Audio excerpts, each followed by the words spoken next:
Bonjour, il y a un mystère quand vous regardez dans un miroir. Je ne sais pas si vous avez déjà remarqué, mais quand vous vous regardez dans un miroir, vous pouvez reculer autant que vous voulez, vous voyez toujours la même chose. Ça veut dire que si là je vois mon visage et que je recule de 1 mètre, 10 mètres, 100 mètres, même 1 kilomètre, eh ben je ne verrai jamais mes pieds dans le miroir. L'image, eh ben elle rapetissit pas. Et la question c'est pourquoi? Alors comment ça marche un miroir? Pourquoi est-ce que je me vois dedans quand je regarde? Eh ben pour comprendre, il suffit de regarder le trajet de la lumière. Regardez bien ce qui se passe. Quand je me regarde dans le miroir, si je regarde par exemple le bas de mon menton, la lumière en réalité elle fait ça. Elle part du bas de mon menton, elle tape dans le miroir et elle va jusqu'à mon œil. Et si je regarde le haut de mon front, c'est la même histoire, hein. Ça part du haut de mon front et puis ça va jusqu'à mon œil.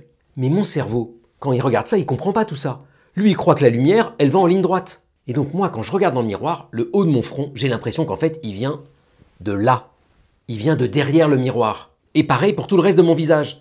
En fait, mon cerveau, il se fait arnaquer par le miroir. Il croit qu'il y a moi de l'autre côté, à peu près à la même distance. On appelle ça une image virtuelle. Alors qu'est-ce qui se passe maintenant si je me recule? Si je me recule, c'est exactement la même chose. Regardez ce que font les rayons. Ça part du haut de mon front, ça part du bas de mon menton. Et moi, je crois qu'il y a moi de l'autre côté, un peu plus loin. Sauf que je ne sais pas si vous avez remarqué, mais vu que je suis plus loin, les angles ici sont plus petits.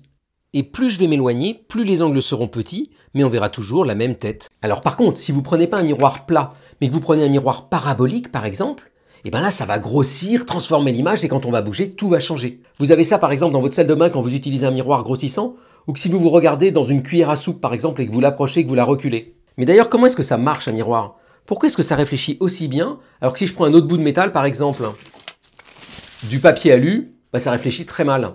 Parce qu'un miroir, c'est une petite merveille technologique. Alors on doit utiliser du métal parce que le métal a cette propriété de réfléchir parfaitement la lumière, mais l'astuce, c'est de mettre en dessous une surface très très plate. Et pour ça, on utilise en général du verre. Parce que le verre, on peut le polir parfaitement. Donc on prend du verre, on le rend très plat, et on va évaporer dessus une très fine couche de métal, parfaitement régulière. Et la différence avec cette feuille d'aluminium, c'est qu'elle, elle n'est pas parfaitement plate.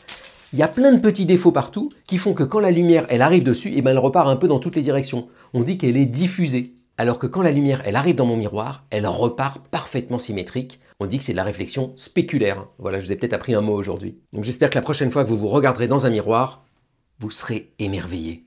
Bonne journée!